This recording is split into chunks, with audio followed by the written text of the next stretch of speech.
السلام علیکم۔ آج ہم آپ کو اس ویڈیو میں بتائیں گے وطن پرستی اور حمایت و عصبیت۔ وطن پرستی میں وہ قوم اپنے ملک میوات کو بہت عزیز رکھتی ہے، چنانچہ اس نے ماضی میں اس وطن کی حفاظت کے لیے بے مثال قربانیاں دی۔ وہ اپنے باپ داداؤں کی زمین اور ہم کو بہت پیار کرتے ہیں۔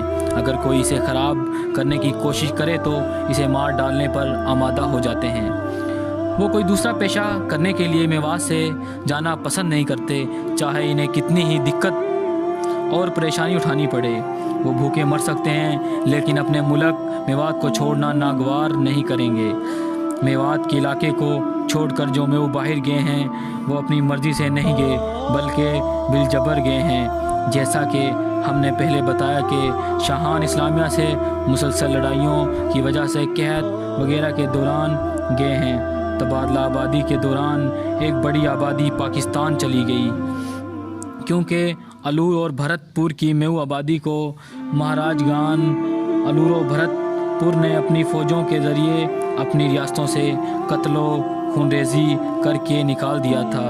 اس لیے جب لوگ بے گھر ہوئے تو وہ پاکستان ہجرت کر گئے۔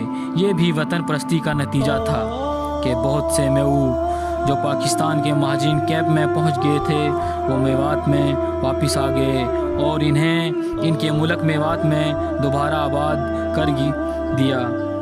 حمایت و عصبیت میو قوم میں چھتری راجپوت اقوام کی طرح غیرت خودداری بہت پائی جاتی ہے، جو زمانہ قدیم سے ان میں موجود ہے۔ یہ رجحان قدیم سے ان میں موجود ہے۔ یہ رجحان دراصل خود پسندی اور حاکمانہ جذبہ کا آئینہ دار ہے جو انہیں حفاظت خود اختیاری سکھاتا ہے۔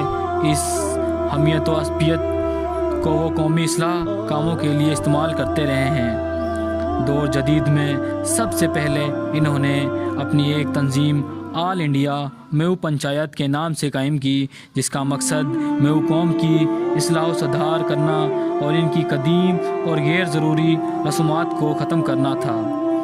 اس کے اجلاس بھی ہوتے رہتے ہیں۔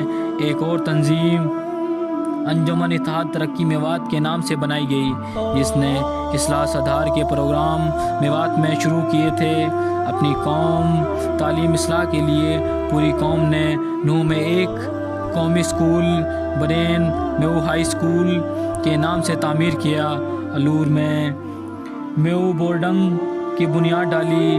قومی مفادات کی حفاظت کے لیے ان میں بھاری خودداری موجود ہے، چنانچہ 1857 انہوں نے انگریزوں کا ناک میں دم کر دیا تھا، جس کی پاداش میں میوؤں کو سزا ملی اور پھانسیاں لگی۔